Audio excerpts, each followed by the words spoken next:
So I hate editing. I don't know if you knew that about me, but I do. If you want to hire me as a colorist, I love to color, could lose days coloring, but editing makes my brain sad, and therefore this video is going to be how I do it. This is editing for people who hate editing. I'm just going to walk through the whole thing all the way from sort of planning a video shoot all the way to finishing the video in the edit, and then also thumbnails for YouTube, which I also do in my editor, weirdly enough. Yeah, so let's talk about acquisition. This is the recording of the video. So the planning of the video is writing the script, or in my case, notes. I can't go off book. I can't memorize. My brain sucks.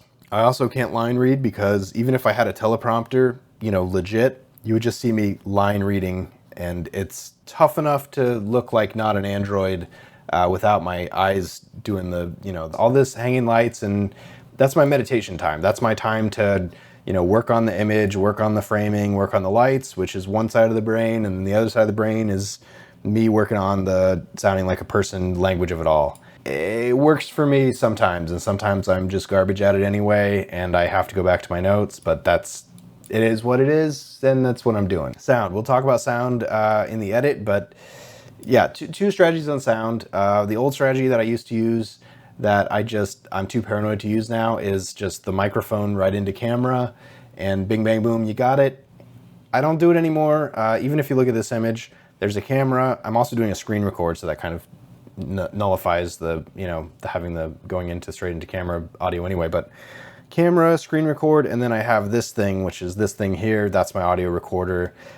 Because I'm too paranoid that if I just plug the mic straight into the camera, something is going to happen in that, you know, travel that's going to ruin my audio. It's happened before. Now I record externally. I don't usually use this guy. This is a late edition. Usually it's this guy. This little thing. I plug my lav right into it, or I plug a shotgun into it. I'll record, you know, separately into a recorder.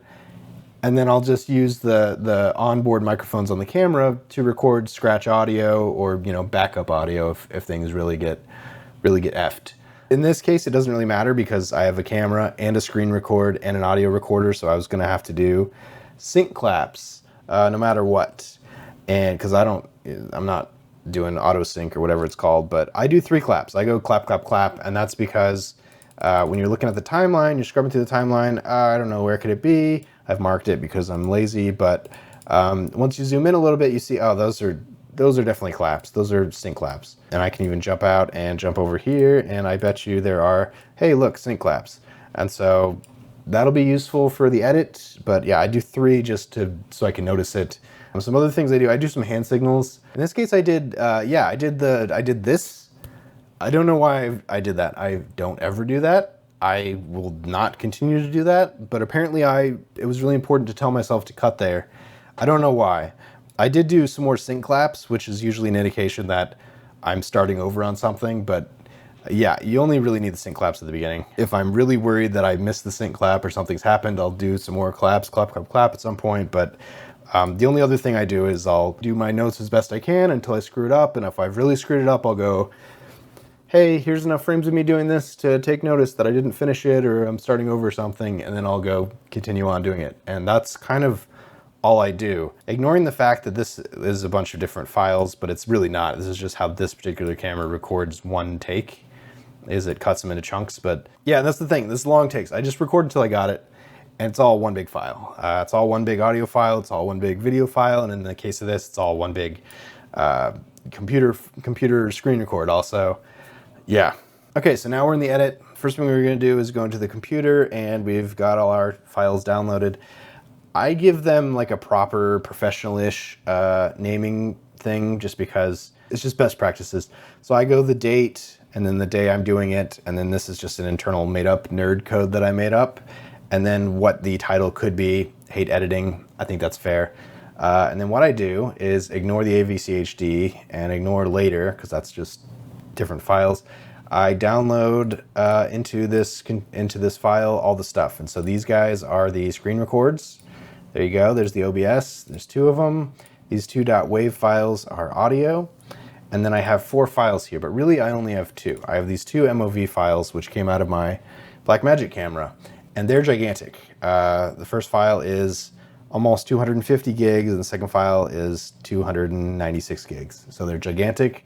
I'm going to re-encode them into MP4 to make them smaller because I don't need these giant ProRes files. They're just, unless I'm doing like a short film or something that requires really aggressive color grading where I think I need ProRes, I compress them because I don't necessarily need all that data, but also I have a burly enough computer that my computer can read compressed. The burlier the computer, the more efficient they are at reading compressed files usually. So let's pull everything in here except for those two MP4s because we haven't done that yet technically. We'll pop them in here. And the first thing I do is I make a timeline called Rewrap. And I make this timeline the dimensions of how I shot it usually, because that makes it 1:1. So I recorded 4K. We're going to do 4K, UHD 4K for the timeline resolution. And then it's going to be called Rewrap. There's our Rewrap timeline. And we're going to take the two big files we need to rewrap, and we can either drag them in or we can do insert clips into timeline, and there they are. And they're in log. I'm not going to put a LUT, which I'll talk about later, onto it because I like to color grade myself. So they're just going to be in log, and we're going to re-encode them. So, okay, so now we're in the export page on Davinci Resolve, and we're just going to do a quick rewrap because I don't need these giant ProRes files. We're going to turn them into H.265. You can also do H.264. Most computers can run H.264. What we'll do, the first thing is we'll pick the location. It's going to be, I hate editing. There you go, D88, cool. Doesn't worry about the title because we're going to go to individual clips. We're going to go file, source name. So it's going to be the source name. It's just going to be .mp4. So what we'll do is we'll go back here. I don't really like using QuickTime. I prefer MP4, and we'll call it H.265 and NVIDIA encoder. It doesn't really matter which encoder. You could also do auto. Native just means it'll do the CPU, but CPU is not as efficient as the NVIDIA encoders. And we'll go down. This is the correct size, automatic to best, and main 10. Main regular is 8-bit, but mine's in 10-bit because I'm going to color grade it, so I'm going to do main 10. Main 44410 is as close to ProRes as you can get with the H.265 compressed, but I'm not going that hard, so main 10 is fine.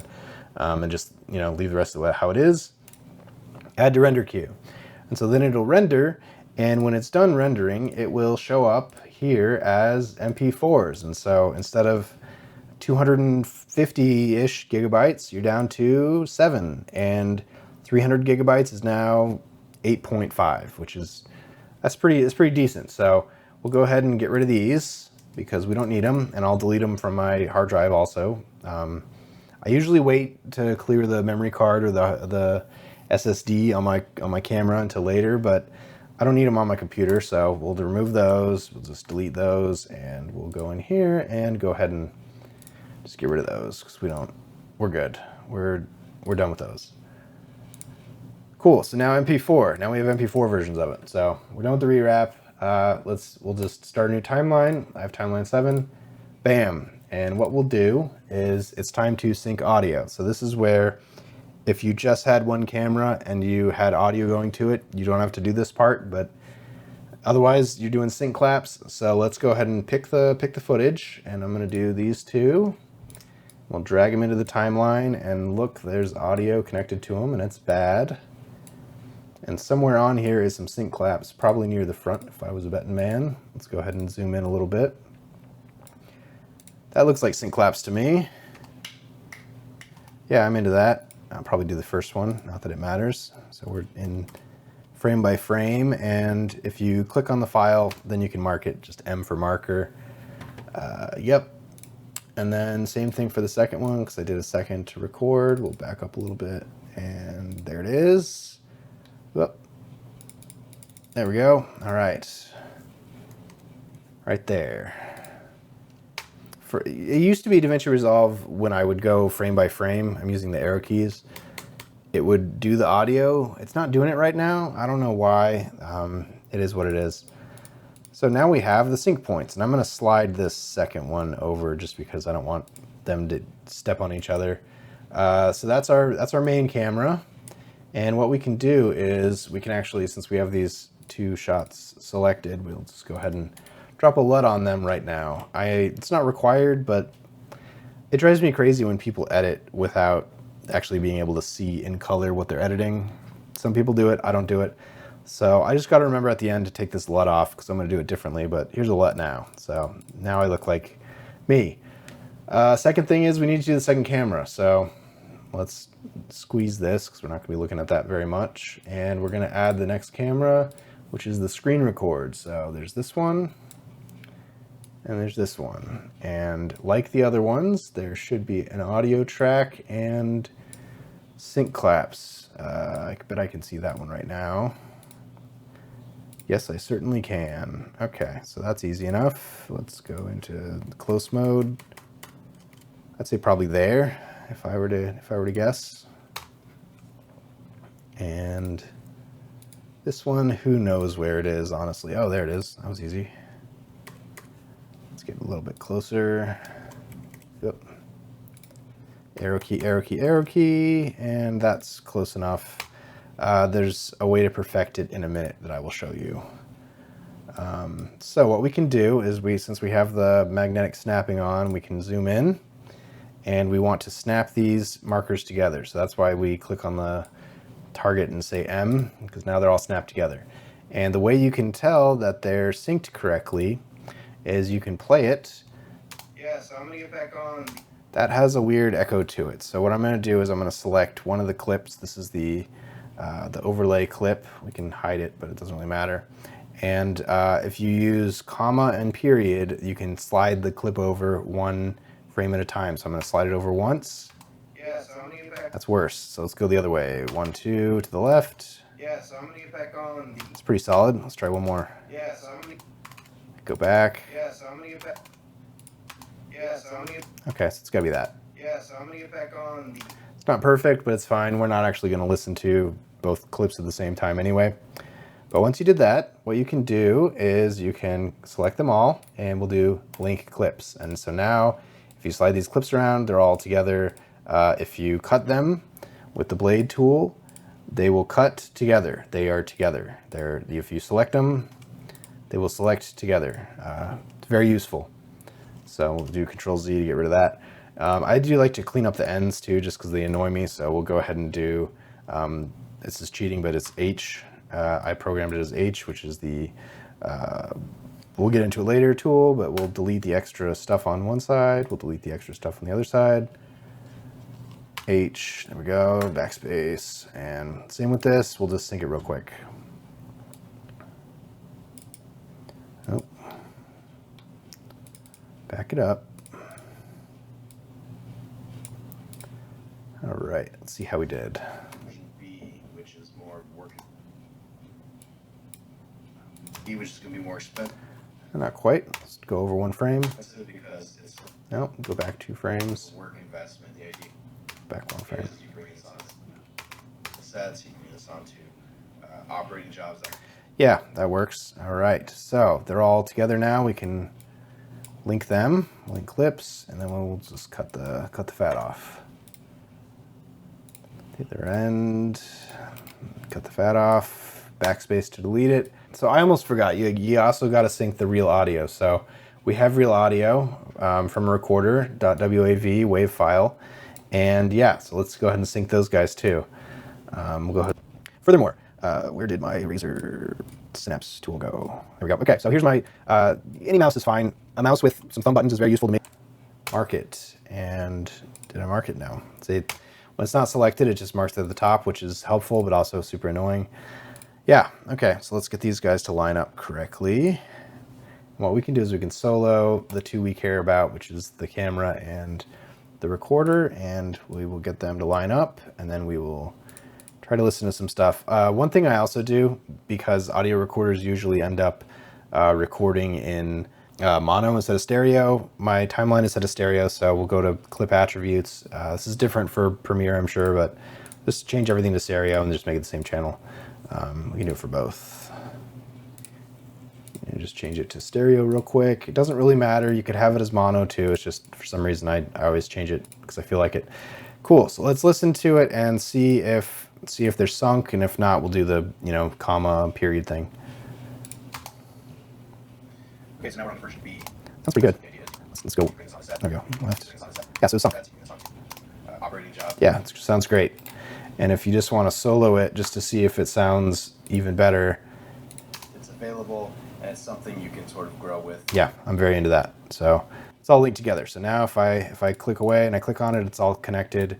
And then you just silence the clips you don't want, which is going to be that, and that, and that is going to be there. We can do the same for this one, but let me show you what we do once we have it. Ignore that. Is I hold down Alt to do a specific selection. This is a Davinci Resolve thing. Hold down Shift and slide it down one. And they're still connected, but what we can do is Alt separates the connection. So if you click Alt and you just have it, you can now slide that perfect track up to track 1.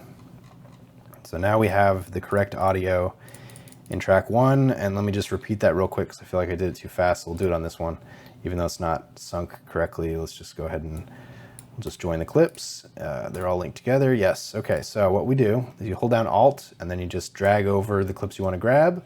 Shift will slide them down without sliding them over, and then click Alt again to grab it, and then hold Shift and you can reposition it. And then when you click away and click back on, they're all sunk.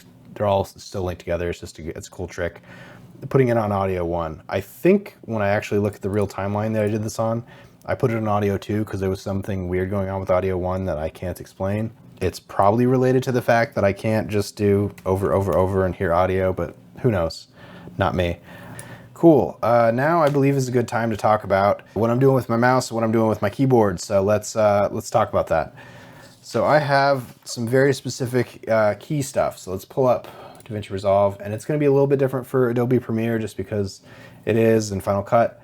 This is wrong. Keyboard customization. So everything I've done, I've added. So these are all how Davinci Resolve does their own keys. I've just added these. I think I had to move the number keys around up top, but basically here's the deal. This hand is all mouse. This hand is all keyboard when I'm in the edit. So JKL, J is play reverse, K is stop, and L is play forward. And then you have the arrow keys, which are 1 frame left, 1 frame right, and then jump forward, which I don't do. Basically JKL. That's what I like to do. That's how I scrub through the footage when I'm not using my mouse. I don't like to keep my hand on the right side of the keyboard though, so excuse me, I remapped them to 1, 2, 3. So actually I remapped them to tilde 1, 2, 3, 4. So it goes tilde is 1 frame left, which is the same as arrow key. 1 is reverse, 2 is stop, 3 is forward, and 4 is arrow key right, frame forward. And so I just rest my fingers on the numbers across the top, and that's how I jog back and forth, 1, 2, 3, 4. The other keys worth mentioning are R and T. R selects all clips before the playhead in case you need to move them around or something, and T selects all clips to the right of the playhead. I very rarely use R, I use T all the time because yes, you can use what's going to be delete, the delete key, to slide everything over. I believe it's a ripple delete. Sometimes you don't want to do that for reasons.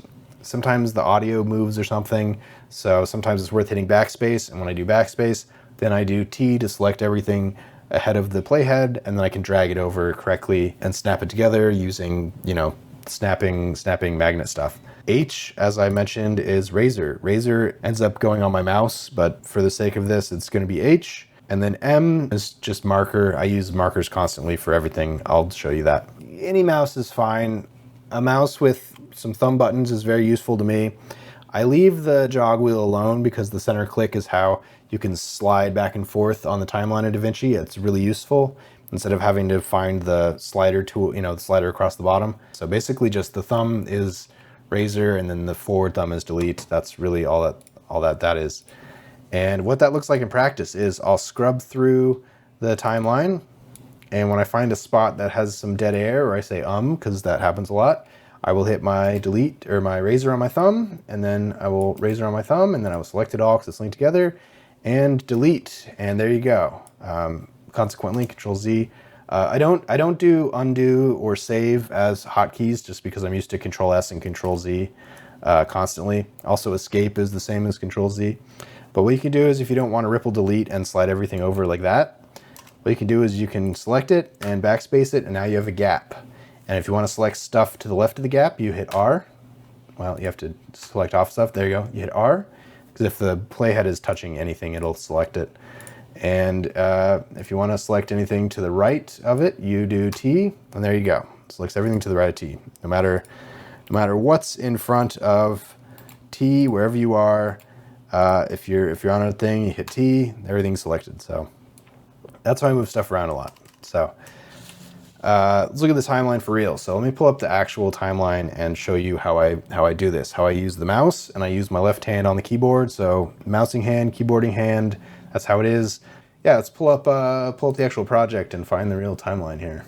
Starter cam. Okay, let's do Control S just because it's a good habit to do. So what we got, if you zoom in, I only have a couple rows of video, and if you ignore these tan things, we really only have two. We have it looks like it's overlaid, so it's my head talking as row 2 is the upper row, and then the underlay is the eBay screen record, and then we got some text here, yeah, and then a couple of these are just images, right? Yeah, so we got images. So yeah, but again, it doesn't really matter what order everything is in, because the row 2, because row 1 for some reason was not being cool with me, row 2 is your row with all your audio. I just kept, looks like camera audio, if I had to guess, just because it was nice to have in case something fell out of sync or something, but it didn't. So what I do when I edit is I just go through, and we'll ignore the upper rows because it really does not matter at this time. And I'll just go through, and then when there's dead space, I'll just click, I can show you on this timeline actually, I'll just click thumb button to razor tool, and then I'll move to another spot and thumb button to razor tool, and if I need to delete it, I'll just do delete to do a ripple delete, or if there's some reason I need to do a backspace, I can do backspace, and then I can slide the stuff over, and that is how I do the whole thing. So this whole thing, especially this beginning chunk, was me just watching and then hitting the thumb button and then selecting the thing that I don't want and then hitting the thumb button again to delete it. And that's all I did for the whole thing. I did a whole pass that way to get it's basically a dialogue pass where I just focus on the dialogue to basically get rid of the ums. That's really all I did. Second pass is where I actually try to, because the footage is synced up, I'll actually look at the footage. And so the second pass, after I've gone through the whole it looks like 36 minutes of me just babbling, that's when I work on the second thing, which is actually going to be the first track of video, which is going to be underneath. And so what I did was, if you hold Alt, you can see, if you go over to the inspector, I have that clip selected, which is the video. You go into Inspector, I have Transform, I've moved it over, and I've cropped it. So I crop myself, and then I put myself in the corner. That's all I did. Very simple. Yeah, it's cooler to have a circle overlay, but that requires keying and effects, and I just haven't gone through the trouble of learning it well enough to do it over and over again. So I just literally just use the crop sliders to make myself small, and then I use the transform to move myself around and make myself even smaller. And that's what it is. And it's all synced up, so there you go. So I do a whole pass where I fix the dialogue. I do a whole pass where I go through and make sure that the underlay, in this case, the screen record, is synced up correctly. And then that's when I go back one more time and I do the text. And I do very simple text. I don't do After Effects. I don't do, it's called Fusion. I don't do any of that. I just go over to my my effects, not my media pool. And if you don't have, I have it starred. In Davinci Resolve, whatever you star hangs out in favorites. But if you don't have it starred, just type in text, not test, in the toolbox. And you can literally just drag text onto stuff, and it gives you this. And that's all I do. I everywhere that I usually mark as I go. All these markers, the colors don't really mean anything. They're just, blue is just the default. And so anywhere, if you click on it, if you press M, it takes a marker, and you can either double click on it, or you can just click on it twice and it'll bring up a marker, and you can change the color if you want. There's no rhyme or reason to how I'm coloring these. Yeah, but anywhere I think I need text or anywhere I think I need anything, I put a marker down. So version A title, and sure enough, I have titles. There you go. I think these yellow ones are actually for blank spaces. Yeah. So this says 12 frames. Yeah. Okay. So I do that. So I go back and I do the titles, and they're super simple, and I don't even they're low effort, and they look like low effort, and shame on me, but it is what it is. Yeah, what I do is I pop the title down. My default title that I just make every single time is I type in what I want. I click yellow.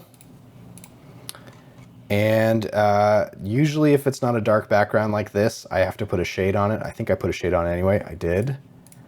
And I click over to 3 black shadow. Again, Premiere and Final Cut are going to be a little bit different, but probably a little bit the same, honestly.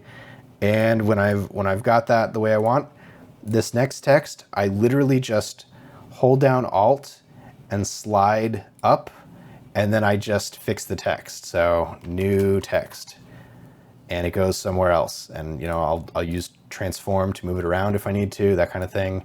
And the result is this. So I wrote enthusiast, and then I wrote a gag where it's enthusiast, parentheses, question mark, and then period. And that's all I did. So first layer is version A, second layer is enthusiast, and third layer is the question marks. I'm not even sure this is, ignore that. That's just, I hate that. For some reason, clicking on that resizes everything. It drives me crazy. I wish that was not so easily clickable, but it is what it is. I believe this text is nothing. I believe if you got rid of this. Oh, gotcha. Okay, so this is enthusiast with parentheses. This is enthusiast with, I clicked on it again, with nothing, and then these things are question mark and period for the gag, because it goes version A, enthusiast, question mark, period. Yeah, and that's the gag. And then when I need to do the next text, I just do Control C and go to the next text and plop it down, Control V, and we get version B. And I just type in B instead of A, and then again, I just hold Alt to drag up to make a new thing and type in my new thing. And that's literally how I do the text. It's not flashy, it doesn't have movement, and it's as simple as that. I'm just trying to get the point across. 66, again, crushed it, and again, just Alt drag up, and there you go. So if I haven't done color grading by now, I'll jump into the color tab. Sometimes I just dislike editing so much that I'll do color grading first, because I know that obviously the back thing is not going to get color graded because it's already in color. But obviously I'm not, because that's what I look like prior to color grading. So as a consequence of that, either before or after, but by this point I need to now color grade if I haven't yet. So we'll jump into the color tab. That's going to take a while to load, I realize. All these things that are on the same row are going to have the same color grade because it's the same shot. Ignore these. That's just me being an idiot. To get rid of all these extra ones, it's really simple. So we'll go back to the timeline, and we know that this is all the color grading for the first part. It's just going to be this shot, and then this is going to be all color grading for the second part. But honestly, we only need one version of it. So we could just go back to the color grade. We can pull up the clips, and we'll just, obviously we can tell which ones are not the clips we want. So let's just pick a new one. Let's pick the first one. Let's find a full frame, which I believe is this. There we go. Okay, so which equates to that. I believe it's this frame. So cool, that's fine. We'll go into the color tab, and I did a few things because I was fooling around. I believe this is a red conversion, but if you look, and if you don't know anything about color grading, just drop a LUT on it. You can either just go to LUTs, and you'll just have just the one node, and you can go to LUTs, and you can just find your LUT. And I use the words because I'm an old person. Gen 5 to video, and there's your LUT, and you're good to go. I did an actual color grade because I'm a colorist, and I make a point to. But even then, if you look, I only really did one adjustment and then just basically a LUT. So I didn't even use these three, which I can see why I didn't. So this is what it looked like. This is what it looked like log. This is what it looked like before I adjusted it, just with basically a LUT, red LUT, I believe. And then this is the adjustment. So very simple, and they all have that. They're all exactly the same. And what you can do is once you have them all, if you have a bunch, you can just select them all and just center click and replace existing grade. And there you go. Now they all have the same. They all have the same grade. They all look the same. Yeah, that's the shortest color grading lesson I've ever done, but it is what it is. But if you just want to do the LUT, that's totally fine. And if you have footage that doesn't require a LUT because it's not in log, it's not like this, then you're good to go. So I go ahead and I do everything perfectly. I have it, you know, usually after a color grade or usually after I do the titles, I'll just go through it at 2 times. So I'll just tap 3 twice and I'll talk really fast and I'll just watch the whole thing because usually I'll have missed stuff. And so that's a good time to jump in real tight and trim some stuff if I need to, or take something out, or if something is out of sync or whatever, that's fine. The only other thing you got to remember at this stage for audio is I only use the main track. I only use, in this case, track 2, but it's usually track 1. And the other track is just there as like a backup. And so now we go to the audio tab, and I don't know much about audio, so I just try to squeak by. If you look, I turned off most of the stuff. So it looks like I have dialogue leveler on. It's literally just on. And it's on default even. I didn't use voice isolator. Voice isolator chugs your computer, and so unless you really need it, I don't use it. I didn't even do dynamics. I turned off dynamics. I had dynamics and I turned them off, so I didn't even do that. Looks like I had an EQ that I worked on, but I didn't like it, so I turned it off. So I literally just did dialogue leveler and then dialogue channel, right? Dialogue processor, male voiceover. And then I just turned off compressor, expander, excite, because I just want to get rid of the weird sounds, rumble, pop, and S. So 2 adjustments. And then in the final thing, the bus, which is the final output, I put a limiter on, and I put a brick wall limiter on -3 with a soft. So yeah, so I literally just I did dialogue leveler, dialogue processor, and a limiter. And I believe at some point I selected it all, and I did normalize clips, normalize audio to YouTube, which depending on how much footage you have and how strong your computer is could take a few minutes, but that's all I did. And then you just play the audio to make sure it plays like audio. I try to look at the meters and make sure that they land between like -15 and -5, but I have a brick wall at -3, so they're not gonna fly over anyway. So, and that's what it is. I'll usually do one more pass at like 2 times or 1.5, yeah, probably 2 times, This time, just to make sure I didn't make any mistakes. But if I'm lazy, I don't even look. If you've seen my videos, there's mistakes in all of them, and that's what it is. If it's a short film or something, you know, more important, that's when you go through the process. But everybody makes mistakes. It's YouTube. That is what it is. Yeah.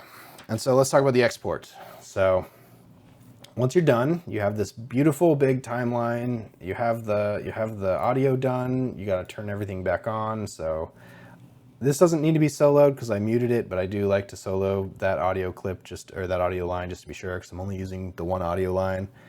Let's jump into the export. So again, everything is in Davinci Resolve for me. I'll go ahead and since it said source name and all that kind of stuff, we need to fix that. So we need to change video to single clip, and from file to custom name. And then we go up and we pick the right thing. Hate editing, that's correct. And I usually title it the name of the file somewhat. So I'll say starter cam version 1, 24 frames per second. So yeah, which is what it was. If I were to be correct to it, I would call it D88 hate editing version 1, and I would just call it there. I wrote some extra stuff in it just because 24 frames per second simple audio. Simple audio because I was trying a new audio thing, and 24 frames per second because I changed the frame rate later because I'm a nerd. But this is a 24 frames timeline, so I would just literally call this, I'll just write it in, D88, hate editing, version 1.0. Sometimes I write 1080p or 1080, not always, but that's because I up-res for YouTube from 1080 to 4K. So, and the presets, or I don't do presets, I just do custom MP4, H.265, or 4 if you're into that. NVIDIA 1080p, best, main 10, there you go, the render. And so that's your video. You render it, I render it in 1080p, I do everything almost always in 1080p, even if I record in 4K or whatever. But then I up-res it to 4K for YouTube later to sort of get around YouTube's compression a little bit. So we'll render it, and obviously we're doing the cooking show version, so we didn't actually render it, that's fine. And when we come back, we have the footage, and we're gonna open the rewrap, and the footage is starter cam version 1, 24 frames per second. There you go. So there's your video, except it's in 1080p, and we're gonna do a 4K, rewrap. Excuse me. So let's just make sure the rewrap timeline is the right size, 4K, yes, and we'll go to rewrap, and we'll call it heat editing 1080p version 1, and we'll call it 3840, just to let everybody know. And again, H.265, but again, if you want to do H.264, that's totally fine. We can even do that. We'll do main. It'd be nice if we had main 10, but we don't, because main 10 would have been 10-bit, so this is going to end up being an 8-bit file, but that's fine.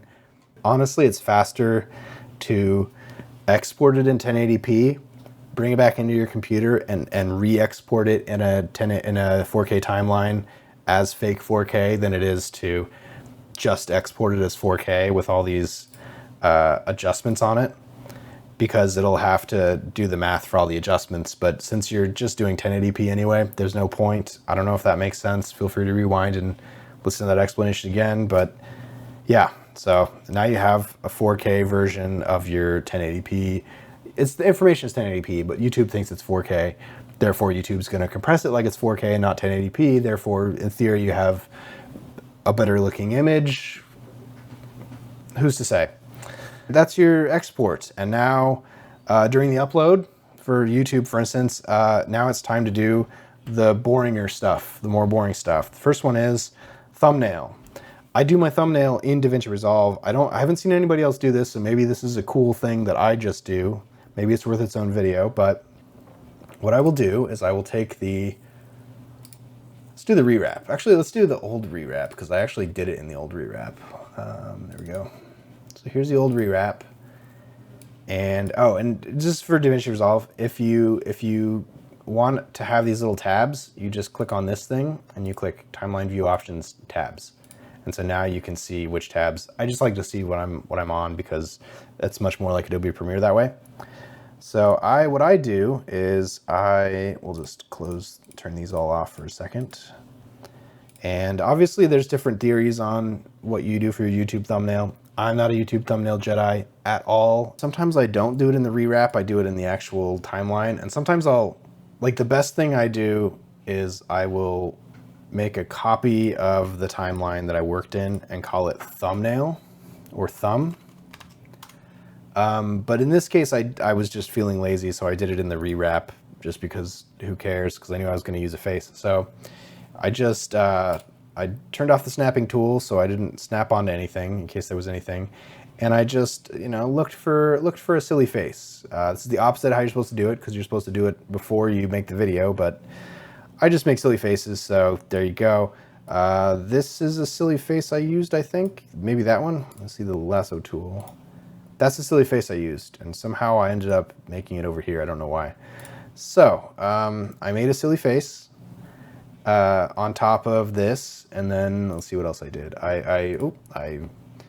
So it looks like I alt copied and made a version with just eBay. So it looks like I zoomed in on eBay, and then I cropped it, and then I made another layer, and it looks like I zoomed in on myself and like did color grading to it. I think I probably just sharpened it. If I had to guess, I can probably just check. Usually I don't sharpen my footage for YouTube because there's no point, but for the thumbnail I do. And so this is just an exposure change to make it brighter and more saturated. And then this was probably sharpening. Yeah, this was sharpening. So yeah, however you have sharpening, in Davinci Resolve, it's under blur sharpen and then sharpen. All you gotta do is, for regular stuff, I take the sharpening down from, it defaults to 50. If I can get it to default to 50. I take it down to like 48, 47 at the most for you know, actual real stuff. But for YouTube, for the thumbnail, you can just do whatever you want. I did 44, which, sure. The only thing with sharpening though is it looks real weird the more you do it. So you gotta be really careful. Even like as a thumbnail, it's fine because it's really far away, because you can't really, if anything, that looks better now. But if you zoom into it, it looks absolutely terrifying. So yeah, just, you know,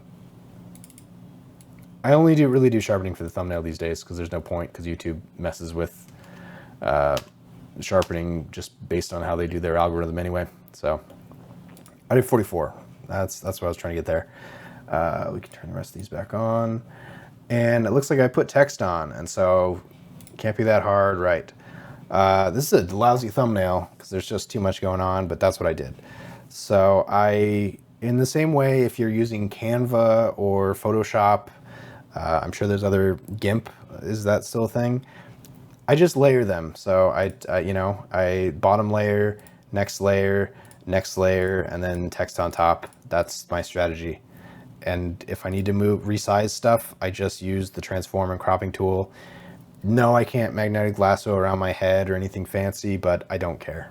I cut a square around my head. If I need to pull something out like the eBay logo, then I do. That's really how I do my thumbnails. And then when you're ready to finish the thumbnail, you just go back to the color tab and make sure you're on the thumbnail. And we'll do gallery, and I'll just click, grab still, and there it is. There's your still. And all you got to do is just now right click, export, and just make sure it's a JPEG file. I usually call it thumb version 1, or you know, the code, and then thumb version 1, thumb version 2, that kind of thing. Apparently I did 3 versions of this lousy thumbnail, and it exports. And I just make sure I export it back to where I exported everything, and all of a sudden, you know, we have the thumbnail. Let's see if it'll open. It opened. There you go. There's the thumbnail. And so we drop the thumbnail on for YouTube, and then as the bonus, and if you ever need to change the thumbnail, you literally just go back to where you were and just redo it. You don't have to start over. There's no, you know, you just keep adding to it or keep subtracting from it. The only other thing I do for YouTube specifically is, I know YouTube autofills, or you can autofill, or, you know, like profile the body of the text and stuff. I don't do that. This is pretty much how I do it. This is my just Google Doc that I just keep adding to. I just make a new one every time. So I'll just go to my Google Doc, new file or new text document. I'll just copy this, you know, Control C, go to the new one, Control V, and then, you know, rename it to, you know, D88 hate editing, and then click on this to, you know, rename it correctly. And you know, just make sure you fill out the title and the description correctly. I have, you know, the stuff that I'm pushing. In this particular case, I went back later in the timeline and tracked did the segments, did the chapters. I don't usually do that. I have been putting how many subscribers I have just to keep track for myself. I don't know if that's gauche or not. And then I always do different hashtags. This is way too many hashtags. It usually should just be like 3, but that's really what it is. And so I just copy paste this onto the description, make sure I have the correct title, and I definitely go through a bunch of different titles. And that's what it is. That's the whole thing. It's still kind of complicated, but honestly, I've done it enough now that it took more energy to think about this than it did to actually do it.